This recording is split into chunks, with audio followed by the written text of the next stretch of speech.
পৃথিবীতে আমরা যখনই কোনো গুরুত্বপূর্ণ কাজ করি তখন আমরা সেই কাজটা করার পূর্বে সেই কাজের জন্য আমরা প্রস্তুতি অবশ্যই গ্রহণ করে থাকি। আজকে যে এরকম একটি মজলিস সাজানো হয়েছে, এই মজলিস সাজানোর পিছনে নিশ্চিত এর জন্য 2-3 মাস আগে থেকে প্রস্তুতি গ্রহণ করা হয়েছে। বিশেষ করে প্যান্ডেলটার কথা যদি আমরা বলি, প্যান্ডেলটার কথা আমি যদি বলি, তাহলে এই প্যান্ডেলটা তৈরি করার জন্য না হলে তো অলরেডি 3 দিন থেকে আগে প্রস্তুতি গ্রহণ করা হয়েছে, হয়নি? বিশেষ করে 3 দিন প্যান্ডেলের কথা যদি বলি, তাহলে যে কোনো গুরুত্বপূর্ণ কাজ করার পূর্বে আমাদেরকে প্রস্তুতি অবশ্যই নিতে হবে। আমরা যদি ছাত্র ভাইদের কথা নিই, তাহলে ছাত্র ভাইরা মাধ্যমিক পরীক্ষা দেওয়ার পূর্বে, গ্রাজুয়েশন দেওয়ার পূর্বে, উচ্চ মাধ্যমিক দেওয়ার পূর্বে, এমএ দেওয়ার পূর্বে তারা অবশ্যই সেই পরীক্ষার জন্য প্রস্তুতি গ্রহণ করে। আমাদেরকেও প্রস্তুতি গ্রহণ করতে হবে। আমি শুধু পয়েন্ট আকারে কয়েকটা কথা আপনাদেরকে আমি বলবো কিভাবে আমরা প্রস্তুতি গ্রহণ করি রমজান মাসের জন্য। আমি প্রথমে যে কথাটি বলবো সেটা হলো রমজান মাসের প্রস্তুতির ক্ষেত্রে সেটা আমাদেরকে রমজান মাসের বরত্ব এবং রমজান মাসের গুরুত্ব আমাদের অন্তরে গেঁথে নিতে হবে। রমজান মাস একটা যে মূল্যবান মাস, রমজান মাস একটা যে নেকিতে ভরা মাস, রমজান মাস একটা যে মহামূল্যবান মাস, রমজান মাস যে মাসটা পাওয়াটা আমাদের জন্য অত্যন্ত সৌভাগ্যের কথা, সেই মাসটার কথা আমাদের অন্তরে গেঁথে নিতে হবে। আমাদের অন্তরে গেঁথে নিতে হবে। যে কোনো বড় জিনিস করার পূর্বে আমরা যদি তার কথা আমাদের অন্তরে বসিয়ে নিতে পারি, তাহলে সেই জিনিসটা করাটা আমাদের জন্য সহজ হয়, সেই জিনিসটা আমরা অতীব সহজে করতে পারি এবং সেক্ষেত্রে আমাদের ভুল হওয়ার চান্সটা অনেকটা কম থাকে।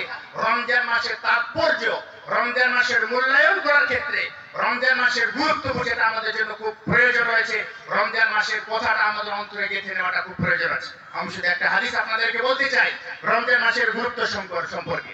হযরত তালহা বিন উবাইদুল্লাহ রাদিয়াল্লাহু তাআলা আনহু থেকে হাদিসটি বর্ণিত। তিনি বলেন যে দুইজন ব্যক্তি দূর দূরান্ত এলাকা থেকে নবী করিম সাল্লাল্লাহু আলাইহি সাল্লামের কাছে আসলেন এবং এসে দুইজনে ইসলাম গ্রহণ করলেন। দুইজনের মধ্যে একজন ব্যক্তি বেশি সে পরিশ্রমী ছিল এবং সে খুব আল্লাহ রাব্বুল আলামিনের জন্য প্রচেষ্টা করত।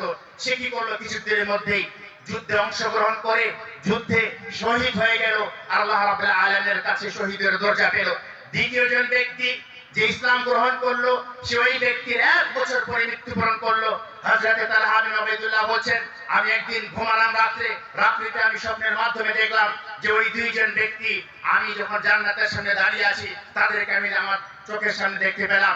আমি আশ্চর্য হলাম যখন দেখলাম যে দুইজনের মধ্যে একজন ব্যক্তিকে জান্নাত থেকে একজন লোক বেরিয়ে এসে ওই ব্যক্তিকে আগে জান্নাতে প্রবেশ করার অনুমতি দিল, যে ব্যক্তি 1 বছর পরে মৃত্যুবরণ করলো, আর ওই ব্যক্তিকে পরে জান্নাতে প্রবেশ করার অনুমতি দিল যে শহীদ হয়ে মৃত্যুবরণ করেছিল।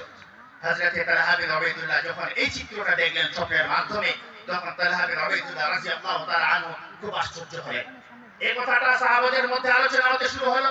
সাহাবায়ে কেরামরা আলোচনা করতে কথাটা যখন নবী করিম সাল্লাল্লাহু আলাইহি সাল্লামের কানে এসে পৌঁছালো, নবী করিম সাল্লাল্লাহু আলাইহি সাল্লাম এবার সাহাবাদের উদ্দেশ্যে বললেন, মিন আইয়ি শাইইন তা'জাবুন, আরে তোমরা কি কারণে আশ্চর্য হচ্ছ, তোমাদের আশ্চর্য হওয়ার কারণটা কি? সাহাবায়ে কেরামরা বললেন, আল্লাহর রাসূল, আমরা আশ্চর্য হব না কেন?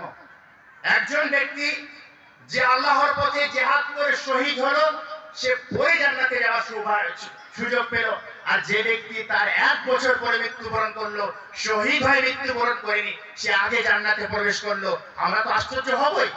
নবী করিম সাল্লাল্লাহু আলাইহি ওয়াসাল্লাম যে কথাগুলো সাহাবাদেরকে বলেছিলেন সে কথাগুলো অত্যন্ত গুরুত্বপূর্ণ। নবী করিম সাল্লাল্লাহু আলাইহি সাল্লাম সাহাবাদের উদ্দেশ্যে বলেন, আলাইসা হাদা কাদ মাকাসা হাদা বা'দাহু সানাতা, এই ব্যক্তি কি তার 1 বছর পরে মৃত্যুবরণ করেনি? ফাআদরাকা রমাদানা ফাসামা, সে রমজান মাসকে কি পায়নি এবং রমজান মাসের রোজা কি রাখেনি? সাহাবায়ে বলেন, জি রাসূল, অবশ্যই সে রমজান মাসকে পেয়েছিল এবং রমজান মাসকে পাওয়ার পরে সে রমজান মাসের রোজা রেখেছিল। নবী করিম সাল্লাল্লাহু আলাইহি ওয়াসাল্লাম তখন বললেন, এটাই তাদের মধ্যে আকাশ এবং জমিনের মধ্যে পার্থক্য হওয়ার কারণ। এই হাদিস দ্বারা আমরা স্পষ্ট বুঝতে পারি, বুখারী মুসলিমের হাদিস, এই হাদিস দ্বারা আমরা স্পষ্ট বুঝতে পারি যে রমজান মাসের গুরুত্ব কতখানি। একজন ব্যক্তি আল্লাহর পথে শহীদ হওয়ার পরেও সে জান্নাতে প্রবেশ হওয়ার সুযোগটা পাচ্ছে, আর একজন ব্যক্তি রমজান মাসকে সঠিকভাবে মূল্যায়ন করে সে জান্নাতে প্রবেশ হওয়ার সুযোগটা পাচ্ছে আগে। তাহলে ভাবতে হবে ভাই, রমজান মাসে কত গুরুত্ব রয়েছে, রমজান মাসের কত মাহাত্ম্য রয়েছে। আমাদেরকে এই মাহাত্ম্যটা আমাদের অন্তরে গেঁথে নিতে হবে। তো আমি আপনাদেরকে বলছিলাম, আমাদেরকে প্রস্তুতি নেওয়ার ক্ষেত্রে প্রথম যে কাজটা আমাদের করতে হবে সেটা হলো কি, যে রমজান মাসের গুরুত্বের কথাটা আমাদের অন্তরে বসিয়ে নিতে হবে। দ্বিতীয় কি কাজ করবেন? দ্বিতীয় কাজ হবে আপনার ইখলাসকে সঠিক করে নিতে হবে। আল্লাহ রাব্বুল আলামিনের জন্যই একনিষ্ঠভাবে রমজান মাসে রোজা রাখতে হবে। আমরা জানি রমজান মাস একটা খুব গুরুত্বপূর্ণ ইবাদতের মাস। এই মাসে অনেক গুরুত্বপূর্ণ কাজ আমাদেরকে করতে হয়। এই মাসে আমরা যেখানে রোজা রাখি সেখানে আমরা লাইলাতুল কদরের রাত্রিও জাগরণ করি। যেখানে আমরা লাইলাতুল কদরের রাত্রি জাগরণ করি সেখানে আমরা ইতিকাফের মতো গুরুত্বপূর্ণ ইবাদতে অংশগ্রহণ করি। অতএব রমজান মাসে পুরো মাসটাই হলো ইবাদতে পরিপূর্ণ। অতএব যখন রমজান মাস পুরোটাই হলো ইবাদতে পরিপূর্ণ, তাহলে আপনাকে মনে করে নিতে হবে, আপনার অন্তরে এই কথাটা গেঁথে নিতে হবে যে আমি রমজান মাসে যা কিছু ইবাদত করব, যা কিছু আমি করব, যা কিছু রোজা থেকে নিয়ে, লাইলাতুল কদর রাত্রি জাগরণ করা থেকে নিয়ে, ইতিকাফে অংশগ্রহণ করা থেকে নিয়ে সবকিছু আমাকে ইখলাসের সহিত করতে হবে, একনিষ্ঠভাবে আল্লাহর জন্য করতে হবে। আমরা যদি একনিষ্ঠভাবে আল্লাহ রাব্বুল আলামিনের জন্য করতে পারি তাহলেই সেটা আল্লাহ রাব্বুল আলামিন গ্রহণ করবে। এবার আপনি বলবেন যে আমি যখন রমজান মাস শুরু হবে তখনই আমি আমার অন্তরে পরিপূর্ণভাবে এটা করে নেব, তখনই তো আমার অন্তরে এই কথাটা চলে আসবে। আমি আপনাদেরকে বলি, ইখলাস হলো এত গুরুত্বপূর্ণ একটা বিষয়। উলামায়ে কেরাম বলেছেন লিকাবুলিল আমালি শারতান, আমল কবুল হওয়ার জন্য দুটো শর্ত রয়েছে। আল ইখলাসু লিল্লাহ, যে কোনো ইবাদত আপনি করবেন, যে কোনো কাজ আপনি আল্লাহ রাব্বুল আলামিনের জন্য করবেন, সেই কাজটা আপনি যদি আল্লাহ রাব্বুল আলামিনের জন্য করে থাকেন তাহলে আল্লাহ রাব্বুল আলামিন সেটা কবুল করবেন। আর দ্বিতীয় যেটা উলামায়ে কেরাম শর্ত বর্ণনা করেছেন সেটা হলো মুওয়াফাকাতুল লিল কিতাবি ওয়াস সুন্নাহ, আপনি যে কাজটা করবেন সেই কাজটা কোরআন এবং সহিহ সুন্নাহ অনুযায়ী হওয়া উচিত। কোরআন এবং সহিহ সুন্নাহ অনুযায়ী যদি কাজটা না হয়ে থাকে তাহলে আপনার কাজ আল্লাহ রাব্বুল আলামিনের কাছে গ্রহণযোগ্য হবে না। উলামায়ে কেরামরা আমল কবুল হওয়ার জন্য এই দুটি শর্ত বর্ণনা করেছেন। তো আমি প্রথমে যে শর্তটা বর্ণনা করলাম সেটা হলো যে আপনাকে একনিষ্ঠভাবে আল্লাহ রাব্বুল আলামিনের জন্যই রোজা রাখতে হবে, তাহলে আপনি আল্লাহ রাব্বুল আলামিনের কাছে তার ফল পাবেন। তাহলে দ্বিতীয় যে রমজানের প্রস্তুতির ক্ষেত্রে আমি কথাটা বললাম সেটা হলো আপনাকে ইখলাসের সহিত রোজা রাখার পরিকল্পনা আগে থেকে করতে হবে। তৃতীয় কি আপনি প্রস্তুতি গ্রহণ করবেন?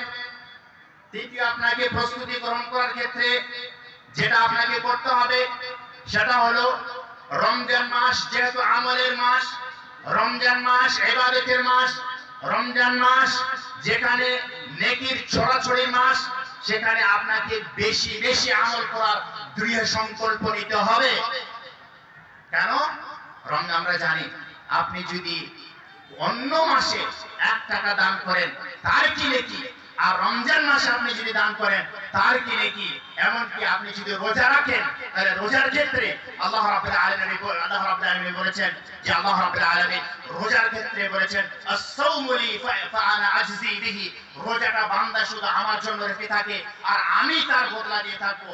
নামাজের জন্য ইবাদত যে আমরা করি, নামাজের মধ্যে যে ইবাদতটা করি তার নেকি আল্লাহ রাব্বুল আলামিন আমাদেরকে বলে দিয়েছে। অন্যান্য ইবাদতের নেকি জানা আছে, কিন্তু রোজা একটা এমন ইবাদত যে ইবাদতের ক্ষেত্রে আল্লাহ রাব্বুল আলামিন বলেছেন আস-সাওমু লি ওয়া আনা আজজি বিহি, বান্দা আল্লাহ রাব্বুল আলামিন বলেন বান্দা শুধুমাত্র রোজাটা আমার জন্য রেখে থাকে আর আমি তার বদলা দেব। কত যে বদলা দেব, কত যে বদলা দেব, কত যে বদলা দেব এটা আমার জানা আছে। অতএব বোঝা গেল রমজান মাস হলো এক ইবাদতে পরিপূর্ণ মাস, আমলে পরিপূর্ণ মাস। আপনাকে রমজান মাস আসার পূর্বে রমজান মাসে আমল করার দৃঢ় সংকল্প আপনার অন্তরে নিতে হবে, তাহলে আপনি রমজান মাসকে সঠিকভাবে মূল্যায়ন করতে পারবেন। দ্বিতীয়, রমজান মাসের প্রস্তুতির ক্ষেত্রে আপনাকে যেটা করতে হবে সেটা হলো আপনাকে আপনার গুনাহ থেকে তওবা করে নিজের অন্তরটাকে পরিষ্কার করে নিতে হবে। মানুষের অন্তরে যদি মরিচা ধরে যায়, আর মরিচা তখনই ধরে যখন মানুষ গুনাহে লিপ্ত থাকে, যখন মানুষ গুনাহে জড়িত থাকে তখন মানুষের অন্তরটা মরিচা ধরে যায়। এটা আমার কথা নয়, নবী করিম সাল্লাল্লাহু আলাইহি ওয়াসাল্লাম হাদিসের মধ্যে বলেন, ইযা আযনাবা মুমিনুন কানাত নুকতাতুন সাওদা ফি কলবিহি ফাইন তাবা ওয়া নাযা'a ওয়াস্তাগফারা সুকিলা কলবুহু। যখন কোন মানুষ কোন মুমিন গুনাহের কাজ করে তখন আল্লাহ রাব্বুল আলামিন তার অন্তরে একটা ছোট্ট বিন্দু রেখে দেন।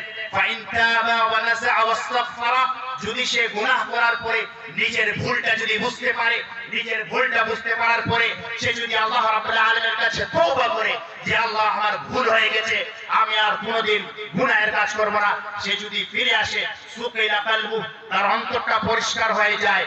ওয়া ইন যাদা যাদাত হাত্তা ইয়ালু কলবা, আর যদি গুনাহ করার পরে আবার সে যদি গুনাহ করে আল্লাহ রাব্বুল আলামিন তার অন্তরে যে কালো বিন্দুটা রেখেছিলেন সেই কালো বিন্দুটা এবার প্রসারিত করতে থাকেন। প্রসারিত করতে করতে বাড়তে বাড়তে তার পুরো অন্তরটাকে অন্ধকারাচ্ছন্ন করে দেয়, কালোই কালো করে দেয়। তার অন্তরে কোন রকমের কোন ইসলামের বার্তা পৌঁছায় না। আর নবী করিম সাল্লাল্লাহু আলাইহি ওয়াসাল্লাম হাদিসের মধ্যে বলেছেন, ওয়াযালিকা রিরুল্লাযী ক্বালা আল্লাহু তাআলা ফি কালামিহিল মাজিদ, আর এটাই হলো ওই মরিচা ধরার কথা, যে মরিচা ধরার কথা আল্লাহ রাব্বুল আলামিন বলেছেন, কাল্লা ওয়াল রানা আলা কুলুবিহিম মা কানু ইয়াকসিবুন, যে তাদের অন্তরে মরিচা ধরে যায় তাদের গুনাহের কারণে। অতএব বোঝা গেল মানুষের অন্তর মরিচা ধরে যায় মানুষ যখন গুনাহে লিপ্ত থাকে, মানুষ যখন গুনাহে জড়িত থাকে তখন মানুষের অন্তর মরিচা ধরে যায়। সেখানে আল্লাহ এবং আল্লাহ রাসূলের বার্তা প্রবেশ করে না, সেখানে আল্লাহ এবং আল্লাহ রাসূলের কথা ঢোকে না। অতএব বোঝা গেল আপনাকে রমজান মাস আসার পূর্বে আপনার অন্তরটাকে পরিষ্কার করে নিতে হবে, আপনার অন্তরটাকে পরিষ্কার পরিচ্ছন্ন করে নিতে হবে। তাহলে আপনার অন্তর যখন পরিষ্কার পরিচ্ছন্ন হবে আপনি রমজান মাসকে সঠিকভাবে মূল্যায়ন করতে পারবেন, আপনি রমজান মাসকে সঠিকভাবে তার গুরুত্বটা বুঝতে পারবেন এবং রমজান মাসে পুঙ্খানুপুঙ্খভাবে আপনি ইবাদত করার জন্য প্রস্তুত হবেন। দ্বিতীয় যে প্রস্তুতির কথা আপনাদেরকে বললাম সেটা হলো যে আপনাকে, চতুর্থ যে বললাম সেটা হলো যে আপনাকে রমজান মাস আসার পূর্বে নিজের অন্তরটা পরিষ্কার পরিচ্ছন্ন করে নিতে হবে।